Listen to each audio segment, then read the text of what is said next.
এ বিষয়ে আমি প্রকাশ্যে একটি শব্দ এখন বলছি না। 23 দিনে তৃণমূলের দীর্ঘ বিক্ষুব্ধদের তালিকা ভরাডুবির পর মুখ খুলছেন নানা মাপের নেতারা। রাগ ঠাক না করে একেবারে প্রকাশ্যে নিজেদের অসন্তোষ প্রকাশ করছেন। বেসুরো ঋতব্রত বন্দ্যোপাধ্যায় থেকে শুরু করে সন্দীপন সাহা। দল সুরক্ষা দিতে ব্যর্থ অভিযোগ সন্দীপন সাহার। দল ছাড়তে পারেন অনেক বিধায়ক, সাংসদ থেকে কাউন্সিলর, এই নিয়ে বাড়ছে জল্পনা। এরই মধ্যে সমাজ মাধ্যমে পোস্ট সুখেন্দু শেখর রায়ের। পশ্চিমবঙ্গের মানুষ অসহনীয় নৈরাজ্যের অবসান ঘটিয়েছে। রোমান সাম্রাজ্যের কথা টেনে ইতিহাস টেনে ধরেছেন তিনি। পোস্ট করেছেন সোশ্যাল মিডিয়ায় সুখেন্দু শেখর রায়। পালাবদলের পর সুখেন্দুর পোস্ট নিয়ে নতুন করে জল্পনা তৈরি হয়েছে। একের পর এক তৃণমূল নেতারা বেসুরো। ঋতব্রত বন্দ্যোপাধ্যায় থেকে শুরু করে সন্দীপন সাহা। গতকালই আমরা দেখেছিলাম প্রশাসনিক বৈঠকে হাজির হয়ে গিয়েছিলেন বারাসাতের সাংসদ, তৃণমূল সাংসদ কাকলি ঘোষ দস্তিদারও, এবং তিনি বলেছেন যে প্রশাসনটা তো সবার, যে কেউ আসতেই পারে। আর এদিকে একের পর এক তৃণমূলের নেতারা দল নিয়ে মন্তব্য করছেন। দল সুরক্ষা দিতে ব্যর্থ এমনই অভিযোগ করছেন তৃণমূলের সন্দীপন সাহা।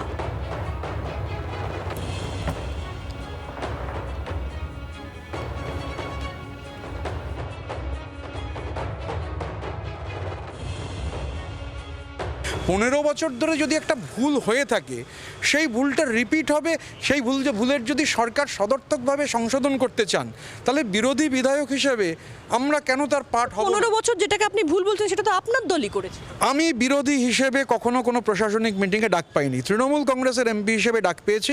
কিন্তু লাস্ট 5 বছরের সত্যি সত্যি তো বিরোধী, তখন মানে বিজেপির কোনো বিধায়ক কোনো প্রশাসনিক বৈঠকে ডাক পায় না, আমরাও তো এক্সপেক্ট করিনি। আমি সন্দীপন আমরা এক্সপেক্ট করিনি। সন্দীপন বলতে পারবে যে আমরা এক্সপেক্ট করিনি যে এই সরকার হচ্ছে বিরোধীদের ডাকবে, কিন্তু সরকার যখন বিরোধীদের ডাকছে সেটা একটা ওয়েলকাম মুভ। এখন আমরা কোনো প্রোটেকশন পাচ্ছি না। এই সময় দলের তরফ থেকে আশা রাখি যে দল আমাদেরকে বিভিন্নভাবে প্রোটেকশন দেওয়ার ব্যবস্থাগুলো করবে। আমাদের যারা নিচতলার কর্মী তারা আমাদের দিকে তাকিয়ে রয়েছে, তাদেরকে আমরা কোনো ডাইরেকশন দিতে পারছি না, কারণ আমরা তো উপর থেকে কোনো ডাইরেকশনই পাচ্ছি না। এখনও যদি দল পুরোটাই সোশ্যাল মিডিয়াতে চলে, তাহলে আমরা কোথায় যাব? অভিষেকেরও কি কিছু বোঝার আছে, কিছু অভিষেকেরও কিছু আত্ম উপলব্ধি করার আছে? এ বিষয়ে আমি প্রকাশ্যে একটি শব্দ এখন বলছি না, কিন্তু বলার আছে। এ বিষয়ে আমি এখন প্রকাশ্যে একটি শব্দ বলছি না।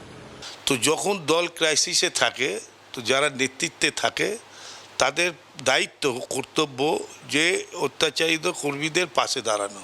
মেয়ের পার্টি অফিস ভেঙে দিয়েছে, পার্টি অফিসে আমার মেয়ে বসছিল, এত গালাগালি খিস্তি করছে, উঠতে পারছে না। তারপরে আপনি যদি আমাকে বাড়িতে ডেকে মিটিংয়ে ডাকেন, তো আপনি যদি আমার প্রোটেকশান না দিতে পারেন, আমার প্রোটেকশান আমায় খুঁজতে হয়, তাহলে আমি আপনার মিটিংয়ে যাব কেন?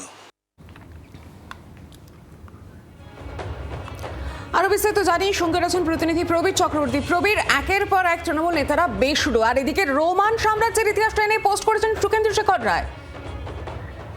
দেখো, গণনা হয়েছে মাত্র 23 দিন হয়েছে। এই 23 দিনে দেখা যাচ্ছে যে তৃণমূল কংগ্রেসের অন্দরে শুধু বিক্ষোভ নয়, তৃণমূল কংগ্রেসের নেতৃত্বে নির্দেশকে অমান্য করে মুখ্যমন্ত্রীর প্রশাসনিক বৈঠকে যোগ দেওয়া, এমনকি প্রাক্তন মুখ্যমন্ত্রী তৃণমূল সুপ্রিমো মমতা বন্দ্যোপাধ্যায়ের বৈঠকে যোগ দিচ্ছেন না। এই কাউন্সিলর, এমএমআইসি বিধায়করা বেশ কিছু জন তারা বিভিন্ন বৈঠকে যাননি। স্বাভাবিকভাবেই 23 দিনে তৃণমূল কংগ্রেসের অন্দরে যে ছবি উঠে আসছে, তার থেকে রাজনৈতিক মহল মনে হচ্ছে যে এই 23 দিন এটা সবেমাত্র শুরু। আগামী যতদিন এই দিন এগোবে, যত নির্বাচন এগিয়ে আসবে, বিভিন্ন ধরনের নির্বাচন এগিয়ে আসবে, তত কিন্তু তৃণমূল কংগ্রেসের অন্দরে ভাঙন বাড়তে থাকবে বলেই মনে করছে রাজনৈতিক মহল। একেবারে প্রবীর, ধন্যবাদ তোমাকে। বাংলার আওয়াজ, বাঙালির আবেগ, জি 24 ঘন্টা।